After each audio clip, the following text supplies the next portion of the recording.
4B or pick me? How's a girl to choose?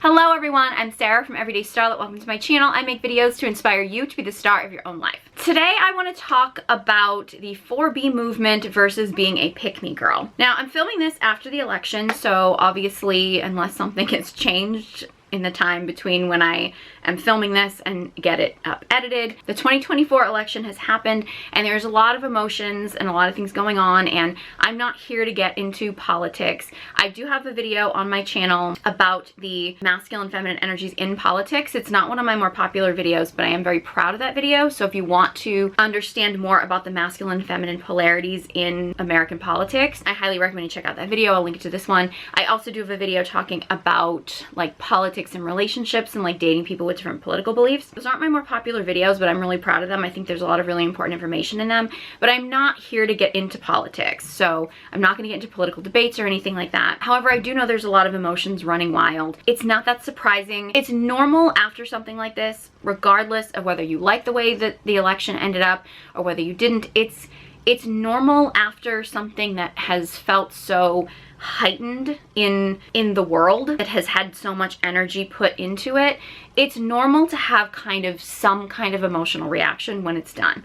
That's normal. I encourage anybody who has a lot of emotions coming up about, you know, the election, whether good or bad or whatever, I highly encourage you to like allow yourself to feel what you're feeling, whatever it is, good or bad, because, you know, we're allowed to have our emotions, to feel our emotions. Suppressing them, pushing them down is only going to make them worse. That said, I would highly encourage everybody out there to try to channel whatever it is that you're feeling, whatever your emotions are, into something positive and not into something negative. Because I am seeing things in the media about people who are doing things that are very harmful, particularly to themselves. And I would just encourage you to like take a minute, breathe. If you're feeling like anger or sadness or something, like channel that into something positive. You know, maybe the election did work out the way you wanted it to, but you ended up losing friendships in the process. Or maybe the election didn't work out the way you wanted it to and you're fearful about things in your future. Like whatever that is, whatever you're feeling, it's okay to feel it, but I just highly encourage you to channel that into something positive. You could journal about it, get out in nature, ground yourself, put your feet in the dirt or something, make art, do something creative. If you're really angry, you know, get a big canvas and just like splash paint on it angrily or something, like anything. It could be literally anything. Just put on some music that represents what you're feeling and then just like dance around to it. Like just something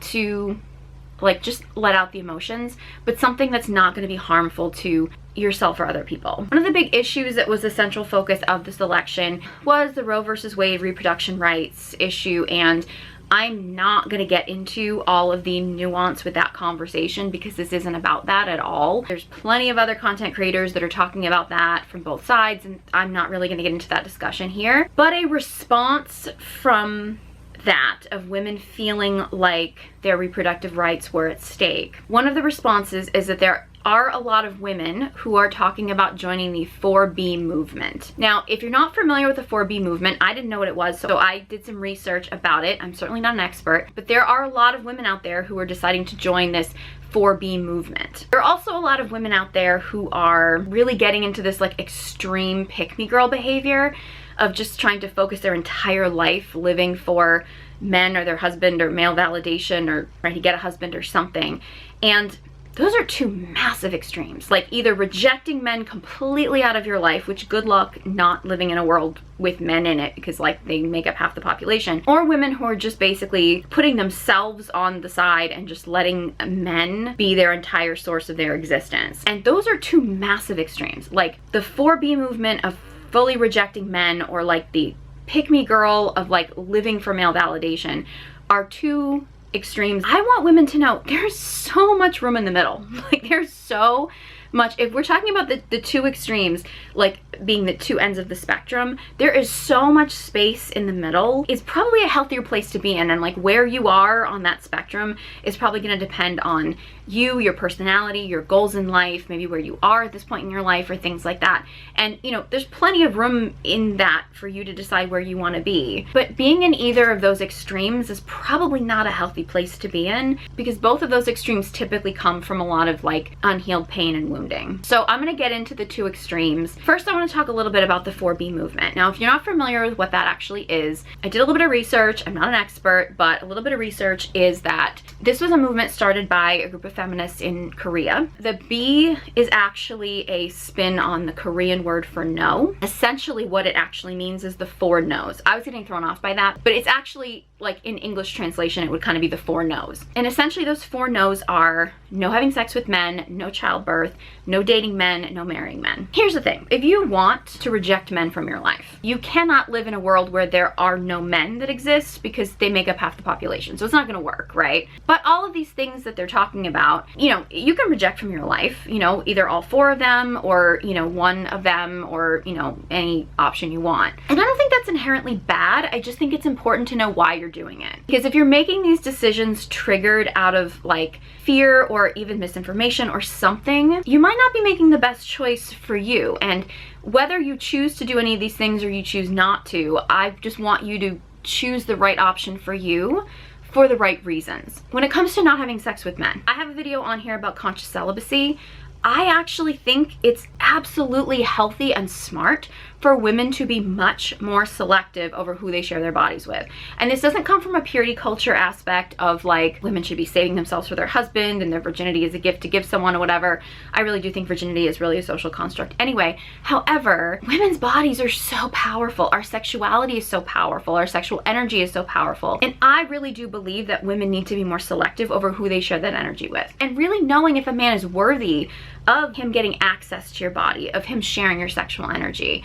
I think that's empowering. I really do. You know, whether or not you choose to ever have sex with men again or you don't, your choice. I'm not here to tell you what that decision should be. However, this idea that being promiscuous is empowering for women is completely false, because it really just degrades women's bodies even more. It dehumanizes women's bodies even more than society already has. And in reality, women owning the power of their bodies, owning the power of their sexuality and their sexual energy, and only sharing that with men who have proven themselves to be worthy is actually the empowering thing. I'm a big proponent of conscious celibacy. I've been doing it for years now and I'm happy with that decision, believe me. That said, if you just decide to shut yourself down, which I talk about in my video about conscious celibacy, I've done before, I've just shut myself down out of pain and trauma, and you start feeling shame around your sexual energy or feeling like your sexual energy is unsafe, that can actually lead to a lot of other problems too.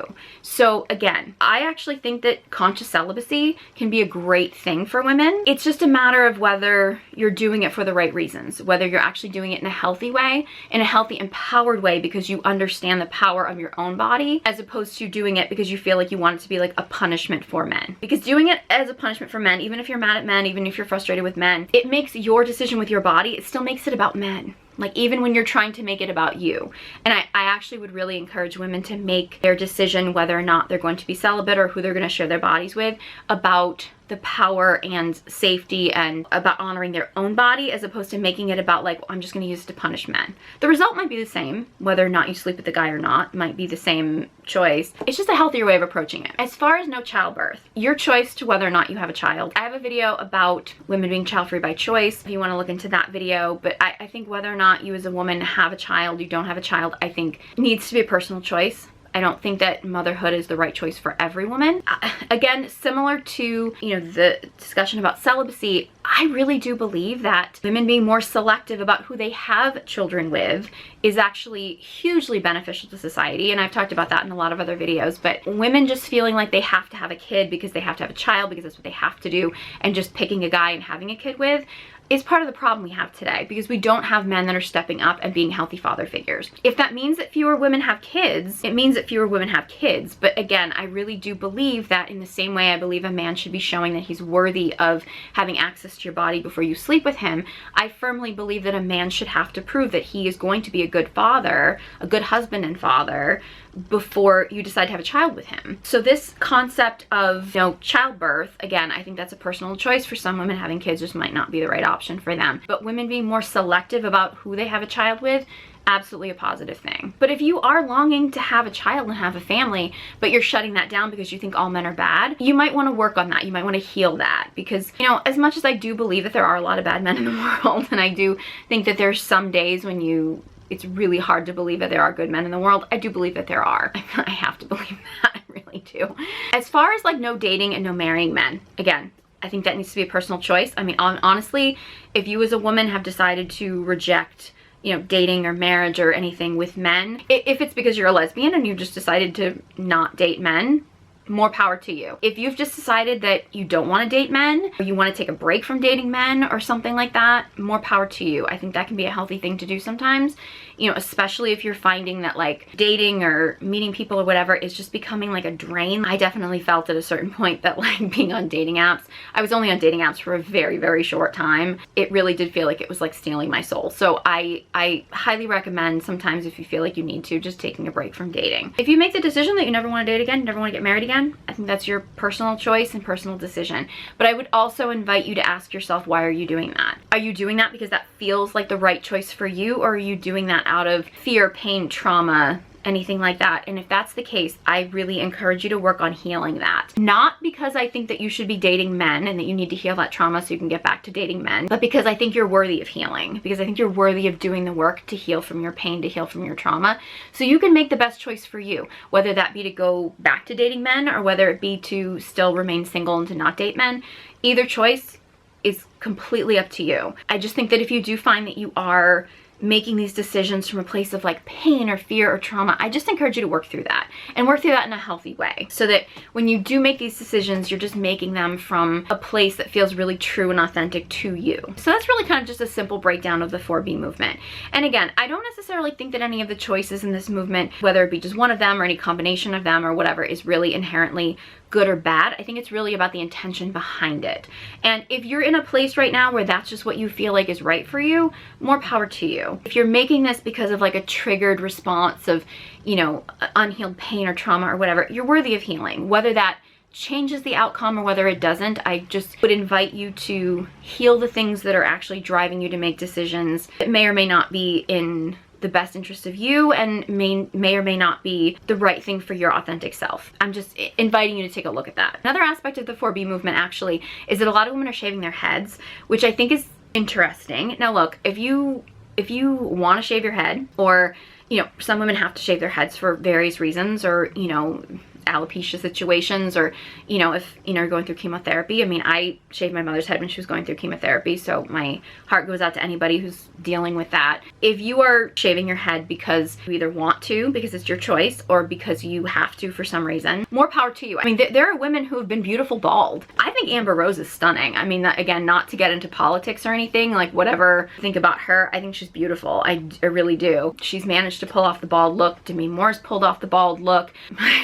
Jada Pinkett was really controversial with her bald look, but you know, I mean, she's a beautiful woman. I mean, I know she's controversial and stuff. I have a video about her and Will, but there are women who have pulled off bald and been beautiful. So this isn't really about whether or not you should shave your head. I do think it's kind of interesting that head shaving is kind of a symbol, at least in the minds of the people in the 4B movement, of rejecting men. And I'm actually going to do a video about that, like hair and hair removal and stuff and feminine energy, and so I'm going to work on a video about that, and I'm going to get into that there. But I do think that's just kind of an interesting response when women have decided to sort of like reject men or reject male attention. The instinct is to shave their heads, which is an interesting cultural phenomenon. But anyway, I have seen some reactions to women joining this 4B movement and rejecting men from kind of the pick-me side of the aisle, of saying things like, okay, great, these women are rejecting men, more men for me, or women being like, I'm not joining the 4B movement, I'm gonna cater to my husband, and I'm gonna cook for him and clean for him, and I'm gonna, you know, cater to his every needs, and I'm gonna be his peace. And like, I have seen the other side of the extreme of kind of like the pick-me girls coming out of the woodwork, like battling with the 4B movement girls. I have a lot of videos talking about pick-me girls and pick-me energy, so I'm not going to dive into the whole thing, but essentially, if you're wondering what a pick-me girl is, essentially she is a woman who is living her life to get a man, to keep a man for male validation or male acceptance or something like that. It can be in a mild version. I think most women in general have some kind of pick-me energy, and I have a video about the different pick-me archetypes and stuff. You want to check that out. But most women, I think, in society, because it's just ingrained in us, have some level of pick-me energy. But there are these sort of extreme pick-me girls that kind of live their whole life solely to get a man, keep a man, or for male validation and attention. I've said this before many times, pick-me girls don't get picked because it gives off desperation. And, you know, the only men that are really going to be attracted to desperate women are going to be men who want to manipulate. That's just the reality of things. The sad reality of women who are saying like, good, these women can reject men and there's more men for me. The sad thing that I think that these pick-me girls don't understand about women joining the 4B movement is the way that men operate and the way that men think. If men are given the option between women who are like, I'm rejecting men, I don't want men, I'm not gonna have anything to do with men, or a group of women who are like, I wanna be with a man and I wanna cater to my man and I wanna do everything for my man and I'm gonna live to serve him. Men are always gonna pick the women that have rejected men. The pick-me girls will lose in the end.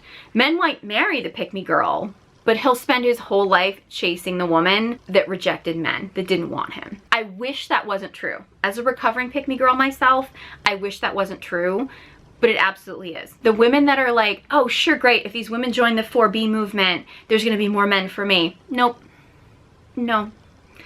Because the more that those women reject men, the more that men are going to want them. Because men are hardwired for a challenge. They claim they don't want a challenge. They claim they don't want the girl that's a challenge. They claim they want peace, but that's not what really happens. To quote the great philosopher Taylor Swift, boys only want love if it's torture. I wish it wasn't true. As a former pick-me girl, nice girl, doormat, you cannot make yourself into a doormat enough so a man is gonna pick you. He's just gonna wipe his feet on you and then he's gonna chase after the girl that says she doesn't want him. I wish that wasn't true. I truly wish that the women who were like, yes, I want a man, I want a husband, I want to have babies, and I want to cook sourdough bread, like I wish those were the women that got the man and got the man long term. Some of those women might get married, but I guarantee you that those are the women whose husbands are gonna go running after the women who are rejecting men, who are like, I don't want a man, I don't need a man. I've seen it so many times. I've experienced it because I've been that girl who's like, hey, I want a husband, I want a man, and the guys are like, oh, that seems a little desperate. So they go after the woman who says she doesn't want a man because she's the challenge, and if he can conquer her, it's an achievement for him. This kind of goes to the Trevor Noah quote that is actually something that Trevor Noah's mom told him. It's basically, the exotic bird collector theory is essentially that a man does not want a domesticated bird, he wants an exotic bird that he can capture and put in a cage. It's the Carrie and Big thing. If you think about it, like, you know, Big marries Natasha. She was exactly what he thought he wanted. She was literally the perfect wife, and she was beige, as they say on the show, and he didn't want beige. He wanted red.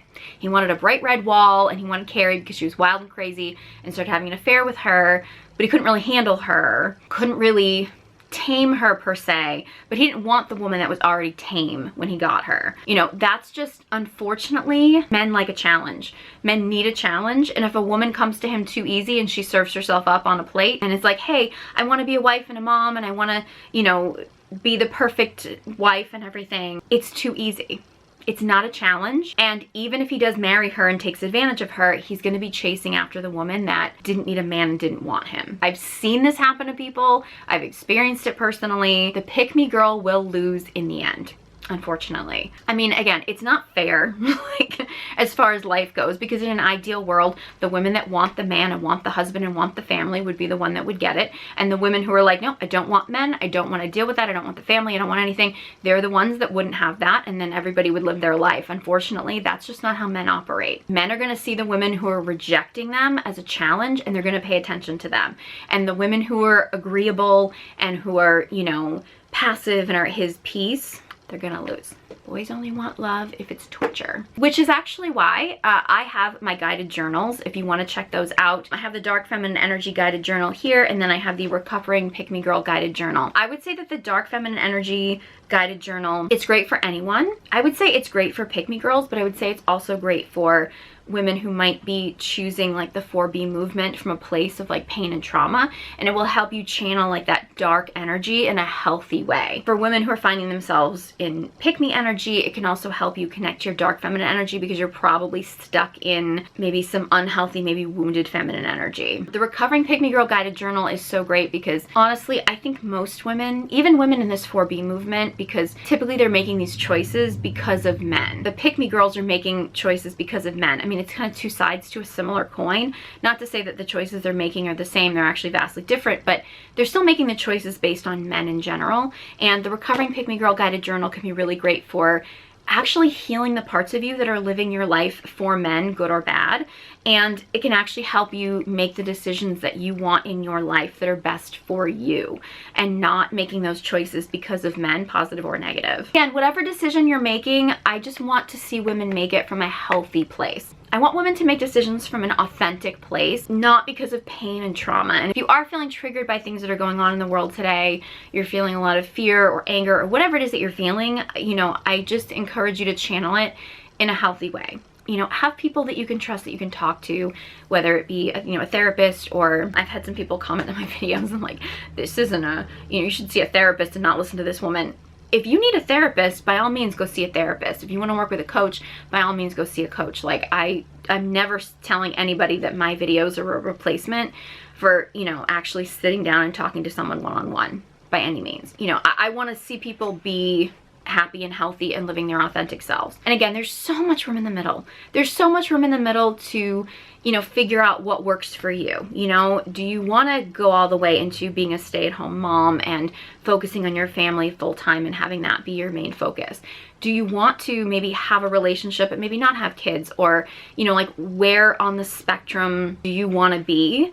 And I don't think that there's anything wrong with being in those places if it feels true and authentic to you, but also kind of knowing what feels right for you so you can find a partner who matches that. So you can find a partner who's also on the same page with you if you are looking for a partner. If you are looking to stay single, that's fine. I just want to make sure that people are making the decision from an authentic place. I would also encourage you, if you are choosing to stay single and you are choosing to sort of not have relationships with men, which is your choice, but please make sure that you also have healthy relationships in your life, whether it be friendships or or things like that, and not isolate. I know that's advice I should really take. I'm really good at isolation. Isolation can be harmful at times, and so I would encourage you to seek out human interactions and stuff, even if you are in a place where you're going to reject men, is actually making sure that you're also feeling fulfilled in friendships and other relationships and other areas of your life, so that you don't start to feel really isolated and alone, and it doesn't start to have a negative effect on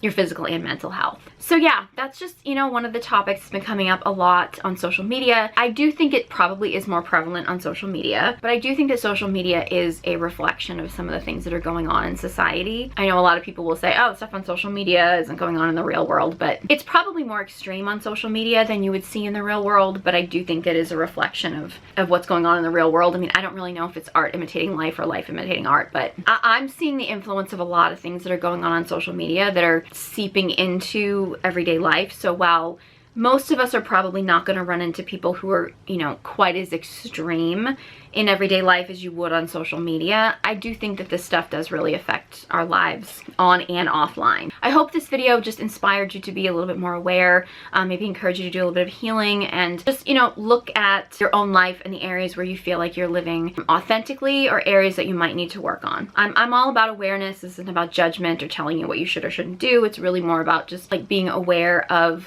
what you're doing and why you're doing it. So I hope you enjoyed this video. If you have any thoughts on this topic or any other topic suggestions, let me know. Leave a comment in the comment section below. If you like this video, subscribe to my channel. Honestly, any engagement on this video really does help boost it in the algorithm so more people can get this message. Be sure you check out my guided journals. They're available on Amazon. Links are in the description box below, along with links to all my social media accounts. Thank you guys so much for watching, and I hope you join me next time.